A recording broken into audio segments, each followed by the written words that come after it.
Assistant Teacher, School Education, Uttarakhand, welcome you all in today's class teaching.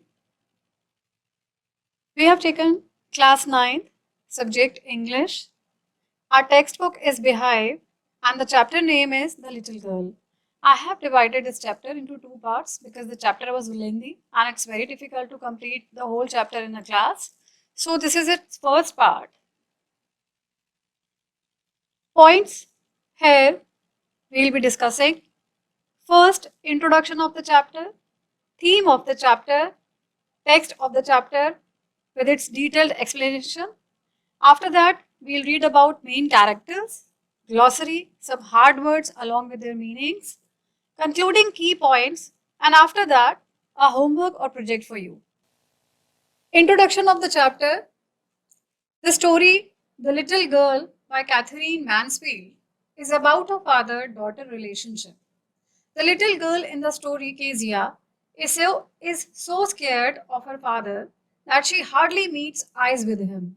Eventually, she realizes that her father is not as hard-hearted as she thinks he is.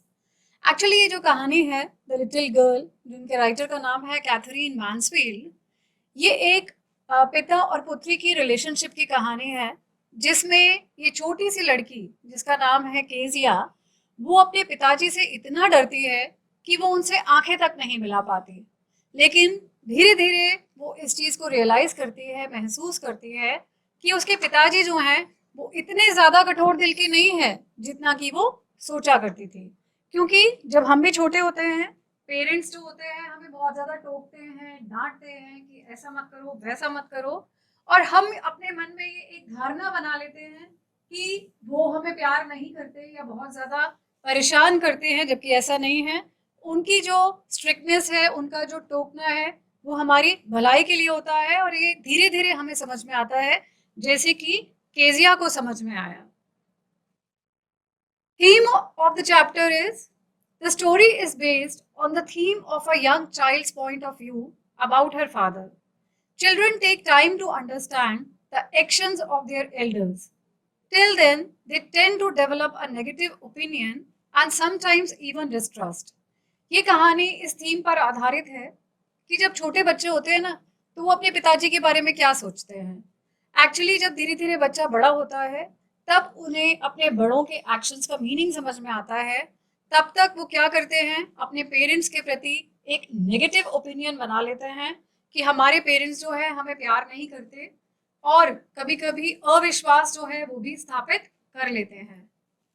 However, as kids grow older, their attitude towards their elders undergoes change. The theme of this story is based on this process of change that makes little children notice the soft and caring heart of their overtly strict elders. जब बच्चे धीरे धीरे बड़े होते हैं तो उनका attitude जो है वो हमेशा बदलता रहता है, चलता ही रहता है।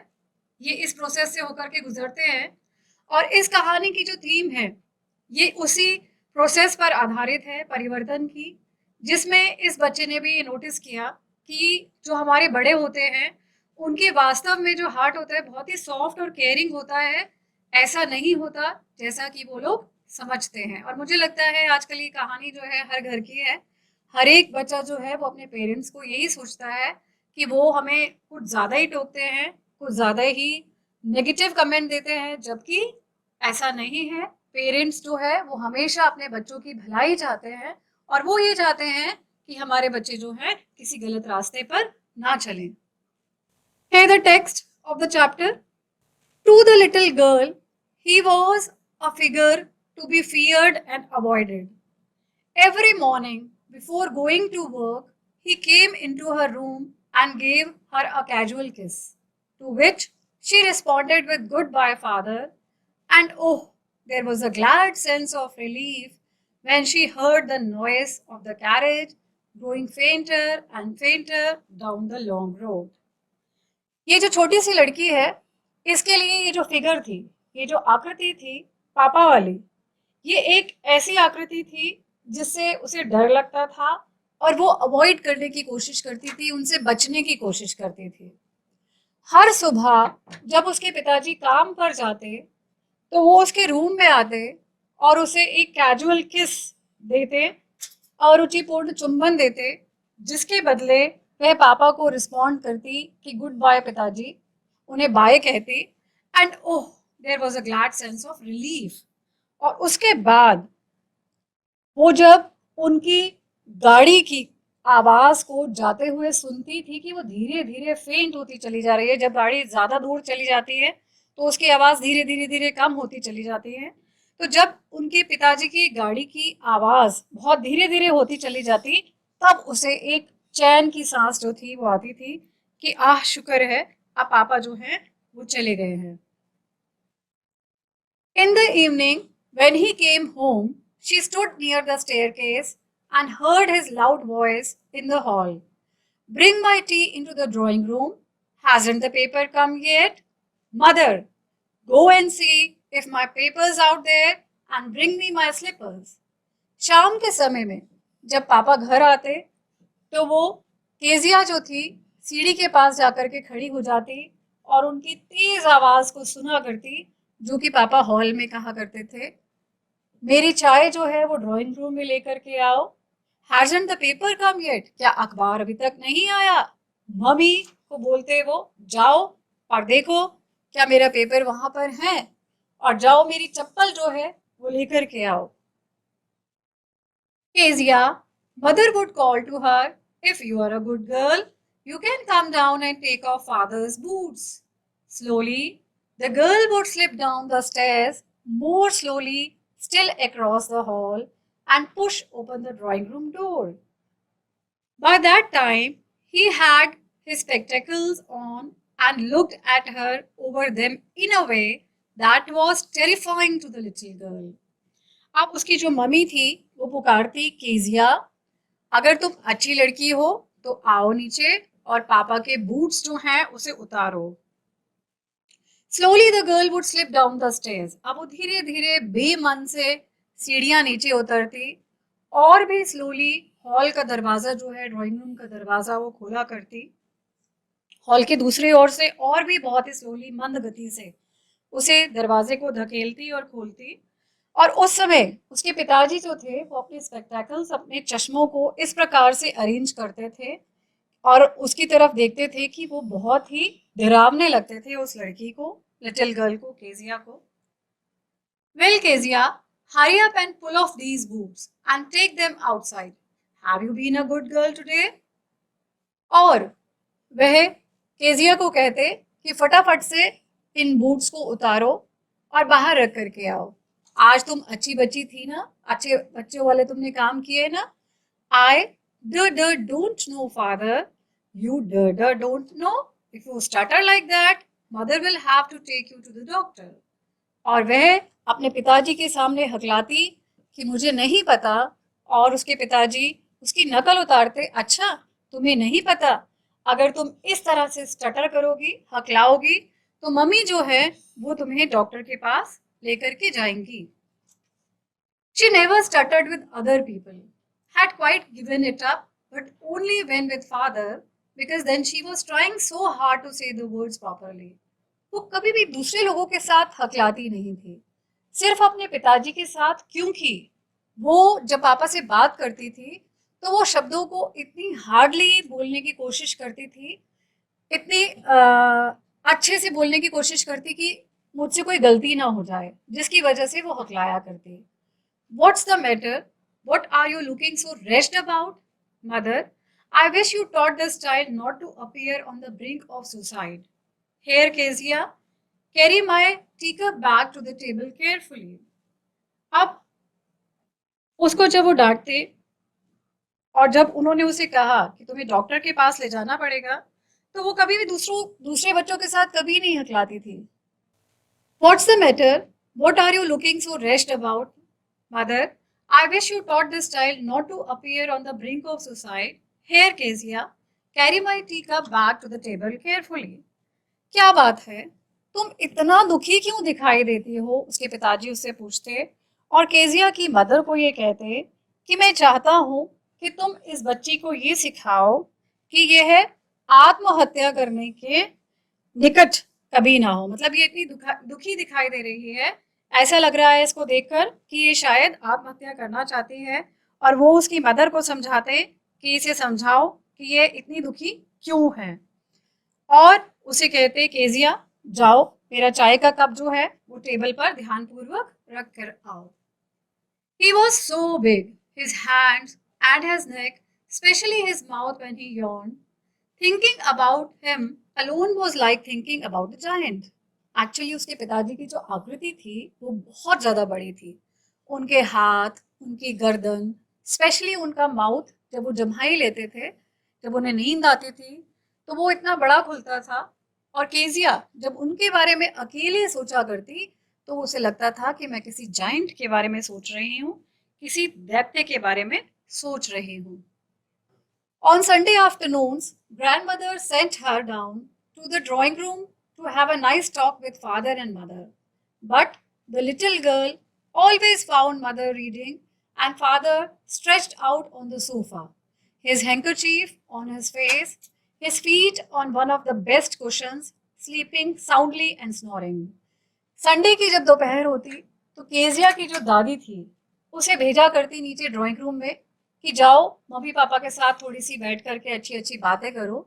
लेकिन ये बच्ची जब जाती तो ये हमेशा देखती कि उसकी मदर जो है वो कुछ रीड कर रही हैं और पापा जो है वो आराम से सोफे पर लेटे हुए हैं। उनका जो रुमाल है वो उनके फेस पर है और उनके पैर एक कुशन पर रखे हुए हैं, कुशन जो सोफे पे गद्दियां होती हैं, और पिताजी जो है बहुत ही गहरी नींद में सो रहे हैं और खराटे ले रहे हैं। She sat on a stool, gravely watched him until he woke and stretched, and asked the time, then looked at her. Don't stare so, Kezia. You look like a little brown owl. और वो stool पर जाकर के चुपचाप बैठ जाती और गंभीरता से उन्हें देखती रहती जब तक कि वो उठते नहीं और समय नहीं पूछते और उसकी ओर देखते और कहते डोंट स्टेयर सो केजिया, मुझे इस तरह मत घूरो, तुम एक छोटे से भूरे उल्लू की तरह दिखाई देती हो जब तुम मुझे घूरती हो। One day, when she was kept indoors with a cold, her grandmother told her that father's birthday was next week and suggested she should make him a pincushion for a gift out of a beautiful piece of yellow silk. एक दिन जब उसे सर्दी जुकाम था तो वो घर में थी, उसकी दादी ने उसे ये कहा कि पिताजी का जो बर्थडे है वो आने वाला है, नेक्स्ट वीक है, और उसकी दादी ने उसे सजेस्ट किया, ये सुझाव दिया कि तुम क्यों ना एक अच्छा सा पिन कुशन जो है वो गिफ्ट के रूप में बनाओ और एक बहुत ही सुंदर येलो सिल्क का कपड़ा पड़ा है, एक टुकड़ा पड़ा है, उसे तुम पापा के बर्थडे के लिए एक पिन कुशन बनाओ। Laboriously, with the double cotton, the little girl stitched three sides. But what to fill it with? That was the question. The grandmother was out in the garden and she wandered into mother's bedroom to look for scraps. On the bed table, she discovered a great many sheets of fine paper, gathered them up, tore them into tiny pieces, and stuffed her case, then sewed up the fourth side. उसके बाद बहुत ही कठिन मेहनत करके उसने क्या किया कि 3 साइड से उसको सिल दिया डबल कॉटन भर के, लेकिन अब उसके सामने ये प्रश्न था कि उसके अंदर भरे क्या। अब ग्रैंड मदर जो थी वो बाहर गार्डन में थी, वो मम्मी के बेडरूम में जाती है और कुछ टुकड़े ढूंढती है कि मुझे कुछ मिल जाए, स्क्रैप मिल जाए उसमें भरने के लिए। लेकिन बेड टेबल पर उसे बहुत सारे फाइन पेपर की शीट मिलती हैं, वो उन्हें इकट्ठा करती है, उन्हें फाड़ती है छोटे छोटे टुकड़ों में और अपना केस जो है उसे स्टफ कर देती है, भर देती है और चौथी साइड से उसे स्यू कर देती है, सिल देती है दोबारा से। That night there was a hue and cry in the house. Father's great speech for the Port Authority had been lost. Rooms were searched. Servants questioned. Finally, mother came into Kezia's room. Kezia, I suppose you didn't see some papers on a table in our room.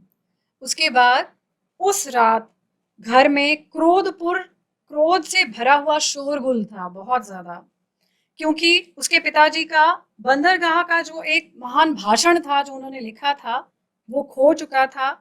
सारे rooms जो थे वो तलाशे गए, नौकरों को question पूछे गए, और फाइनली जब मम्मी केजिया के कक्ष में आती है और उसे पूछती है, केजिया मुझे लगता है कि तुमने हमारे कमरे में से टेबल पर कुछ कागज जो हैं वो नहीं देखे होंगे। Oh yes, she said. I tore them up for my surprise. What? Screamed mother. Come straight down to the dining room this instant. और केजिया कहती है, ओ यस, हाँ, मैंने उन्हें फाड़ दिया अपने सरप्राइज के लिए जो मुझे पिताजी के बर्थडे में देना था। मम्मी जो है वो गुस्से में चिल्लाती है, क्या? और उसे कहती है, अभी की अभी तुम नीचे डाइनिंग रूम में पहुंचो। And she was dragged down to where father was pacing to and fro, hands behind his back. Well, he said sharply. Mother explained. He stopped and stared at the child. अब उसे घसीट कर नीचे ले जाया जाता है, जहां पे उसके पिताजी पीठ के पीछे हाथ रखकर पेसिंग टू एंड फ्रो, चहलकदमी करना जब हम हाथों को पीछे रख करके घूमते हैं, तो उसके पिताजी वहां पर घूम रहे थे कमरे में। उसे खींच करके नीचे ले जाया गया और उसने तेजी से कहा, अच्छा। He stopped and stared at the child. Mummy जो थी वो कुछ एक्सप्लेन करने की कोशिश कर रही थी, लेकिन वो रुक गए और उन्होंने बच्चे की तरफ, केजिया की तरफ घूरा। Did you do that? No, no, no, she whispered. Mother, go up to her room and fetch down the damn thing. See that the child's put to bed this instant. अब उसे पूछा जाता है, क्या तुमने ये किया? लेकिन वह बेचारी फिर हकलाते हुए बोली, ना ना नहीं। और उसके फादर जो है वो कहते हैं मम्मी को, जाओ अभी और उस चीज को नीचे लेकर के आओ और देखो बच्चे को बेड पर जाके छोड़ करके आओ। तो ये टेक्स्ट था जिसे हमने दो पार्ट्स में डिवाइड किया है। दीज वर 6 पैराग्राफ्स, जिसमें वो बच्ची जो है केजिया, वो अपने सरप्राइज के लिए पापा के भाषण जो लिखा है उसको फाड़ देती है और उसे पिन कुशन में स्टफ कर देती है। उसके बाद उसके पिताजी उसे सजा देने के लिए उसकी मदर को ये कहते हैं कि इसे अभी के अभी रूम में लेकर के जाओ। Now the main character of this story are, the characters are Kezia, her mother, her father and grandmother.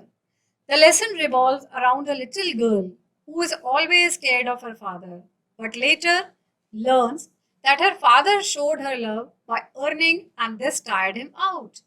इसमें मेन कैरेक्टर्स जो हैं वो है चार, केजिया, उसकी मम्मी, पापा और दादी। लेकिन ये लेसन जो है वो घूमता रहता है उस लिटिल गर्ल के आसपास जो हमेशा अपने पिताजी से डरी रहती है, लेकिन बाद में ये सीखती है कि पापा शायद इतना काम करते हैं जिसकी वजह से वो थक जाते हैं और इसलिए वो उतना प्यार नहीं कर पाते जितना कि बाकी पेरेंट्स अपने बच्चों से करते हैं। Here glossary for you, some hard words along with their meanings, feelings, emotions, sentiments, भावनाएं। इको, रेजोनेंस, रेवर्बरेशन, आवाज या गूंज जिसको हम कहते हैं। फिगर, आकृति, अवॉइड, दूर रहना, कैजुअल, अनौपचारिक, रिस्पॉन्ड, उत्तर देना, रिलीफ, राहत, कैरेज, गाड़ी, फेंट, धीमा, स्टेयरकेस, सीढ़ी, ड्राइंग रूम, बैठक कक्ष, स्लीपर्स, चप्पल, टेरिफाई, भयभीत करना, किसी को डराना, हरी अप, जल्दी करो, स्टार्टर्ड, हकलाना, प्रॉपरली, उचित ढंग से, रेस्ट का मतलब होता है बहुत ज्यादा दुखी दिखना, स्पेक्टेकल्स, चश्मा, eyewear, boots, footwear that covers the foot and part of the leg. आपने देखा होगा एक तो नॉर्मल शूज होते हैं, लेकिन बूट होते हैं जो लंबे लंबे, जो घुटनों तक पहुंच जाते हैं, हमारी लेग का कुछ पार्ट भी कवर करते हैं। स्टार्टर, ढकलाना, डॉक्टर यू नो, रेस्ट, दुखी, ब्रिंक, किनारा, सुसाइड, आत्महत्या, टी कप, चाय का कप, टेबल, मेज, बिग, बड़ा, हैंड्स, हाथ, नेक, गर्दन, यौन, जब हम जम्हाई लेते हैं, जब हमें नींद आती है, हम अपना मुंह जब खोलते हैं, जम्हाई जिसे कहते हैं। जाइंट, दैत्य, Sunday you all know, afternoons दोपहर, ग्रैंडमदर दादी या नानी, स्क्रैप्स छोटे टुकड़े, डिस्कवर खोजना, टोर फाड़ देना, सरप्राइज आश्चर्य, स्क्रीम चीखना, ड्रैग्ड जब हम किसी को जबरदस्ती नीचे खींचते हैं या कहीं ले जाते हैं, पेसिंग चलना, शार्प तेजी से, विस्पर्ड फुसफुसाना या हल्के से बोलना, डैम शार्प चीज. Now, after reading the text, main characters and glossary, we come to the concluding key points. जो मेन पॉइंट्स जो हमने पार्ट पढ़ा उसके मुख्य बिंदु जो हैं वो क्या है? The girl was young and she was afraid of her father and in most cases she looked for a way to avoid him. ये जो छोटी सी बच्ची है ये हमेशा अपने पिताजी से डरी रहती है और हमेशा वो चाहती है कि वो उनको अवॉइड करे, उनके सामने ना आए. Moreover, she feels a sense of comfort as her father leaves for the office. और जब उसके पिताजी ऑफिस जाते हैं तो उसे बहुत ही ज्यादा राहत महसूस होती है. She thinks her father appears to be rude, harsh and critical when he is in front of her. और उसे ये लगता है कि उसके पिताजी उसके साथ बहुत ही ज्यादा रूड व्यवहार करते हैं, हमेशा उसकी बुराई करते रहते हैं जब भी वो उनके सामने होती है या कमियां निकालते रहते हैं उसके अंदर हमेशा. ये सब पढ़ने के बाद आपके लिए एक होमवर्क जो है गृह कार्य के रूप में दिया जा रहा है. लेकिन इस गृह कार्य को देने से पहले एक छोटी सी कहानी आपके साथ शेयर करना चाहूंगी. एक लड़की होती है नेहा जो अपनी दादी के पास रहती है क्योंकि उसके पिताजी और माताजी जो है वो जॉब करते हैं और उसको अकेले नहीं रख सकते, इसलिए उन्होंने अपनी मदर को बुलाया होता है उसकी टेक केयर करने के लिए. लेकिन नेहा जो है बहुत ही ज्यादा जिद्दी है और बहुत ही ज्यादा गुस्से वाली होती है. वो हमेशा अपनी दादी को कुछ ना कुछ बुरा भला बोलती रहती है. लेकिन दादी ने उसे ओवर पैम्पर किया है, उसे बहुत ज्यादा लाड प्यार दिया होता है, इसलिए वो उसकी बातों का गुस्सा नहीं मानती. लेकिन धीरे धीरे उनको भी फील होना शुरू होता है और एक दिन जब दादी की तबीयत बहुत ज्यादा खराब हो जाती है लेकिन उनको डिनर प्रिपेयर करना पड़ता है, तो जब वो डिनर खाती है नेहा तो वो बहुत ही ज्यादा नेगेटिव कमेंट्स करती है दादी को और दादी को इस बात का बहुत बुरा लगता है. अब जब हम किसी से बहुत ज्यादा प्यार करते हैं या कोई हमें बहुत ज्यादा वैल्यू देता है तो हम क्या करते हैं बच्चों, हम उसे फॉर ग्रांटेड ले लेते हैं कि अरे कोई बात नहीं, अपनी तो है, इनको क्या बुरा लगेगा. लेकिन ऐसा नहीं है, उसकी दादी को बुरा लगा और जब नेक्स्ट डे उसके पेरेंट्स वहां पर आए तो उन्होंने जब दादी को रिक्वेस्ट करी कि आप प्लीज थोड़े दिन और रुक जाइए, तो दादी ने थोड़ा सा मना किया. लेकिन जब 2-3 दिन वो नेहा के साथ रहे और उन्होंने नेहा को देखा कि वो किस प्रकार से व्यवहार कर रही है, तब उसके पेरेंट्स को ये समझ में आया कि दादी मना क्यों कर रही थी. तो ये जो टर्म है समानुभूति, एक होता है सहानुभूति, हम किसी की बुरी कंडीशन देख करके उसके ऊपर थोड़ा सा तरस खा के उसे थोड़ा सा सहानुभूति वाले शब्द बोलते हैं. लेकिन एक कंडीशन ऐसी होती है जिसे हम कहते हैं समानुभूति, यानी कि उस पेन को, उस प्रॉब्लम को हम खुद महसूस करते हैं अपने अंदर, जो कि नेहा के पेरेंट्स ने महसूस किया. तो इसी कहानी से रिलेटेड एक होमवर्क, एक प्रोजेक्ट जो है वो आपको दिया जा रहा है. Do you know about the terms of sympathy and empathy? क्या आप इन टर्म्स को जानते हैं और क्या आप इनमें डिफरेंशिएट कर सकते हैं कि इन दोनों में अंतर क्या है? तो आप अपने शब्दों में इन टर्म्स की डेफिनेशन लिखिए कि आप इससे क्या समझे और इन दोनों में क्या अंतर है. पॉइंट्स जो हमने डिस्कस किए हैं, जो हम जिन पे चर्चा कर चुके हैं, वो है इंट्रोडक्शन ऑफ द चैप्टर. पहले हमने चैप्टर का इंट्रोडक्शन, परिचय देखा कि किस बारे में ये चैप्टर है. थीम ऑफ द चैप्टर हमने पढ़ी है, टेक्स्ट हमने पढ़ा है उसकी व्याख्या सहित, मेन कैरेक्टर्स, कुछ हार्ड वर्ड्स थे उनके मीनिंग्स के साथ, और उसके बाद कंक्लूडिंग की पॉइंट्स जो मुख्य बिंदु थे उस पर हमने चर्चा करी है. और फिर उसके बाद आपको एक छोटा सा असाइनमेंट जो है होमवर्क के रूप में दिया गया है. I hope that you understand this chapter. अब हम इसका बाकी जो पार्ट है वो अगली कक्षा में पढ़ेंगे और मुझे उम्मीद है आप इसके क्वेश्चन आंसर्स और इस असाइनमेंट को अच्छे से कर पाएंगे. Thank you and stay connected. Have a nice day.